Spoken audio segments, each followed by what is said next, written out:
Social service करते हैं।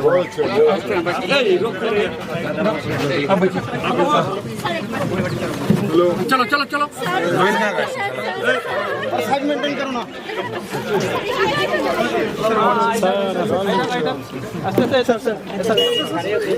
Sir. आपको देखा तो सर ऐसा लगा कोच को देख लिया।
Renowned Bodo artist, Mr. Sonu is also going to participate with painting.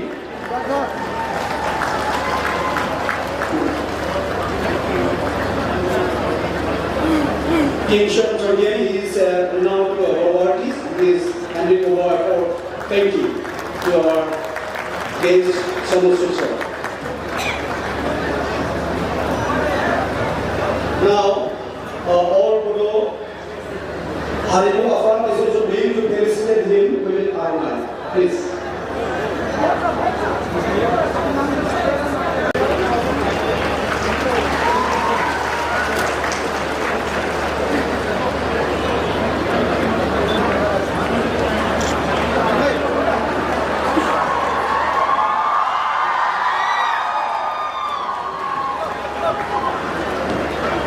Leaders and members of all Bodo Students Union, they are also going to participate in our life. Thank you so much. Now, Kulumbai, main than bana mozangna, all main than marko mozangman. I love you all. First of all, I would like to thank all of you that you made this evening so special. You know, Shri Rameshwar Peri sir, Shri Kokrajhar, Professor, Professor Laisram sir, Bamchi Arun, K. Datta sir, and all executive members, all MLAs, former President of Bodo Sahitya Sabha, Shri Tarun Bora sir, Arupda, thank you so much for making this beautiful family for me, and मैं सबसे यही कहना चाहूँगा कि मेरा रिश्ता असम से, आप लोगों से, बोडोलैंड से आज के नहीं है, पहले से है।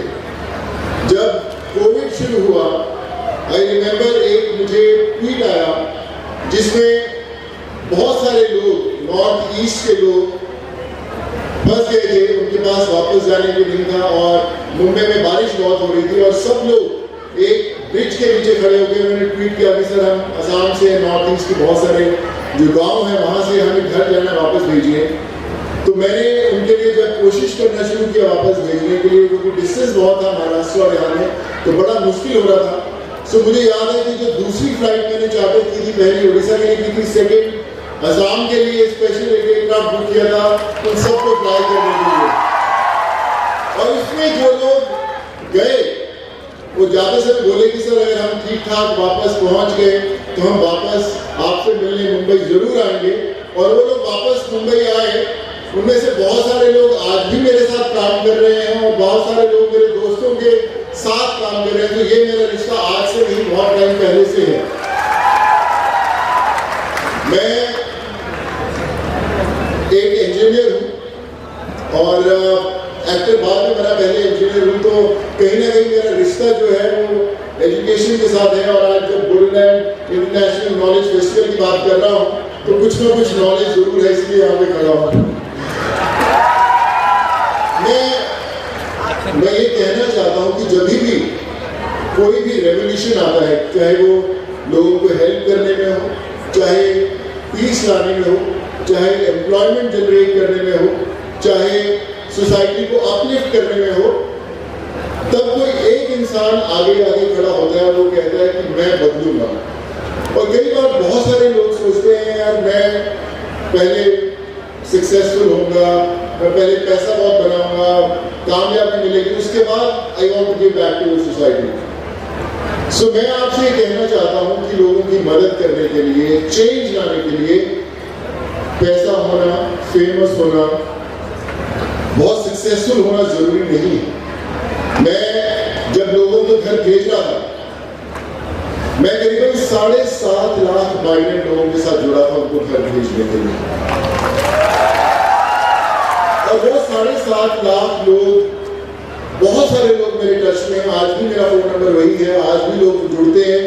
और जब सेकेंड वेव कोविड आया, जब लोगों को मेडिकल हेल्प की जरूरत थी, इंजेक्शन भिजवाने थे, ऑक्सीजन भिजवाना था, सो ये वो लोग जो 100 रुपए की डेली वेजेस पे थे, 200 रुपीज की डेली वेजेस पे, कईयों के पास काम में नहीं था, वो बाइसाइकिल्स पर लेकर वो इंजेक्शंस, वो ऑक्सीजन कॉन्सेंट्रेटर्स उन गाँव में गए लोगों की हेल्प करने के लिए। So they became the real saviours. So आज जब मैं बोडोलैंड के बारे में और जान रहा था तो मैं प्रमोद बोडो जी से बात कर रहा था कि किस आप लोग कि बहुत सारे लोग बड़ी मुश्किलों से गुजरे हैं, बहुत टफ समय देखा है, 25-30 इयर्स का एक मुश्किल समय देखा, और उसके बाद आप सबकी जो कोशिश रही, हमारे प्रमोद भाई की कोशिश रही, उसके कारण वापस एक नया सवेरा आया है इस जगह पर। लेकिन ये सवेरा असली रोशनी तब देखेगा जब उस सवेरे में आपकी रोशनी जुड़ेगी, तब वो चमकेगा पूरा। ये जंग एक इंसान नहीं लड़ सकता, ये जंग सबको लड़नी है, आपकी आने वाली जनरेशंस को लड़नी है, ताकि क्यों हम लोग सिर्फ अपना घर नहीं, अपनी गाड़ी नहीं, अपना मकान नहीं, अपना कमरा नहीं, हम अपनी स्टेट्स को अच्छा बनाएंगे, हम अपने देश को अच्छा बनाएंगे। जब हम लोग घर से बाहर निकल के मदद करने की कोशिश करते हैं, तब वो रेवोल्यूशन आता है। तो मैंने पर्सनली एक्सपीरियंस किया, जैसे मैंने बोला कि मैं पंजाब से बिलोंग करता हूँ, इंजीनियर में बना नागपुर से, एक्टर बनने में मुंबई में आया, और मैं हमेशा सोचता था मेरी जिंदगी का एक मकसद है कि मैं फेमस हो जाऊं, लोग नाम से जानने लग जाएं, मेरे पेरेंट्स प्राउडली महसूस करें कि उनका बेटा नाम कमाया है मुंबई में। और मैं 18-20 साल उसी सोच में जी रहा था। करीबन 100 फिल्में की अलग अलग भाषाओं में, तमिल, तेलुगु, कन्नड़ा, मराठी, चाइनीज, इंग्लिश, हर भाषा में फिल्म की नाम भी बहुत हुआ, सब कुछ मिली, कामयाबी भी मिली। लेकिन जब कोविड आया और मैं एक आम इंसान से जुड़ा जिसको मैं जानता नहीं था, जिसको मैं शायद कभी मिला भी नहीं था, और शायद मैं कभी मिलूंगा भी नहीं, लेकिन जब आप उनकी जिंदगी के साथ जुड़े, उनकी दुआओं ने आपका साथ देना शुरू किया, आप जाने अनजाने में उनकी जिंदगी में वो खुशियां लेके आ रहे हैं। सफलता तो ये है, 18-20 साल तो मैं अंधेरे में फिल्मों के चक्कर में घूमता रहा यार कि वो कामयाबी मिलेगी, वो फिल्म हिट होगी। तो विश्वास मानिए, आप 500 करोड़ की फिल्म का हिस्सा बन जाए, 100 करोड़ की, 1000 करोड़ की फिल्म का हिस्सा बन जाए, वो बहुत छोटा लगता है जब आप किसी एक इंसान की जिंदगी बदल सकते हैं, वो बहुत बड़ा है। मैं हमेशा सोचता था कि मेरी लाइफ के अंदर एक बड़ा इंपॉर्टेंट रोल करना है मुझे।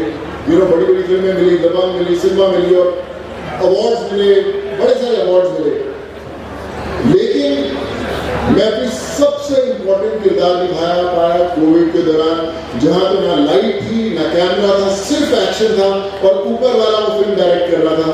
और आज भी मैं उनसे हर रोज यही प्रे करता हूँ कि ऊपर वाला ये फिल्म डायरेक्ट करता रहे, और मैं अपनी जिंदगी की आखिरी सांस तक ये किरदार निभाता रहूँ, लोगों के साथ जुड़ता रहूँ, जहाँ लोगों की जिंदगी में खुशियाँ लाता रहूँ। और मैं आपसे वादा करता हूँ आज इस मंच पर कि आज से जब मैंने नया लोगों को कोविड के दौरान लोगों को पता मदद करनी शुरू की तो लोगों ने कहा कि यार अचानक पता नहीं है क्यों कहाँ से उठ के आ गया सोनू सिंह लोगों की मदद कर रहा है, देखना 1 हफ्ते 10 दिन में बंद हो जाएगा।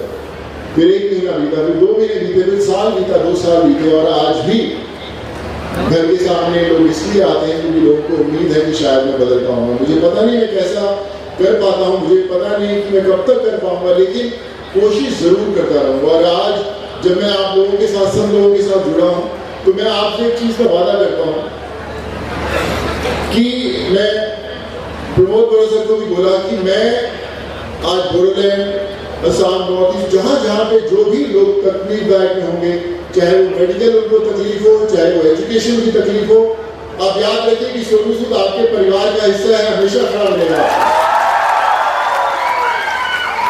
और मैं कुछ भी कर पाऊँ यहाँ पर, मैं बात कर रहा था कि कुछ यहाँ पर जरूरतमंद लोगों के लिए कुछ हम लोग ओल्ड एज होम खोल पाए या कुछ स्कूल खोल पाए, कुछ ऐसी चीज कर पाए जो मुझे शायद नहीं पता कि यहाँ पर क्या जरूरत होगी, लेकिन आप विश्वास मानिए, हो सकता है जब मैं अगली बार इस मंच पर आऊँ, यहाँ पर कुछ ना कुछ ऐसा हो जो हमारा अपना हो, आप सबका हो, और हम लोग मिलकर वो चीज बदल पाए। और मैं सबसे यही कहना चाहूंगा कि जब आप अच्छा काम करने लगते हैं तो तकलीफें बड़ी बार आती हैं, मुझे भी आई होंगी तकलीफें, लेकिन मेरी माँ हमेशा कहा करती थी कि अगर आपके रास्ते पर स्पीड ब्रेकर नहीं आते तो समझ लेना कि आप सही रास्ते पर नहीं चल रहे, अपनी मंजिल पर नहीं चल रहे, तो स्पीड ब्रेकर से रुकना नहीं, आगे चलते जाना। और आज मैं हमेशा एक लाइन हर मंच पर ये कहता हूँ कि कई बार बहुत सारे लोग जल्दी कामयाब हो जाते हैं, कई लोगों को वक्त लगता है कामयाब होने में, तो लोग कहते हैं यार वो तो जल्दी में से पहले आएगा। हौसला रख, एक समय ऐसा आएगा जब घड़ी दूसरे की होगी और समय तेरा बताएगा। मेरी माँ हमेशा कहा करती थी कि सोनू कभी अपनी मुट्ठी खोल कर तो देख, शायद तेरी हाथ की लकीरों में किसी की जान बचाना लिखा हो। सो आप अपनी मुट्ठी खोलना जरूर, शायद आपकी हाथ में वो ताकत हो जो शायद आपको अभी तक पता ही ना हो। सो क्यों ना आज जब मैं यहाँ पर आया हूँ इतनी दूर, हम सब एक दूसरे से वादा करें कि ये जो शाम है ये यहाँ पे खत्म ना हो, यहाँ से शुरू हो, यहाँ से शुरू हो कि जो सब लोग करते हैं इस मंच पर, इतने ऑनरी लोग बैठे हैं जिन्होंने वो बदलाव, वो चेंज लेकर आए हैं। सो हम लोग इनके साथ जुड़कर वो चेंज लेकर आए, वो बेहतर समय लेकर आए। और मैं बस आपसे यही कहना चाहूंगा कि हमेशा याद रखिए, जो मुश्किल में साथ में खड़ा वही सबसे बड़ा। God bless you, and I promise every single person here that Sonu Sood till his last breath will be with you always for anything, 24/7, 365, all my life. God bless you.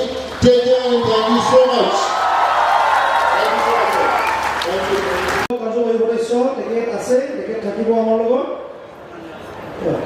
মই সকলোকে থিয় হৈ এবাৰ তেওঁক অভিনন্দন জনাবৰ কাৰণে অনুৰোধ জনাইছোঁ।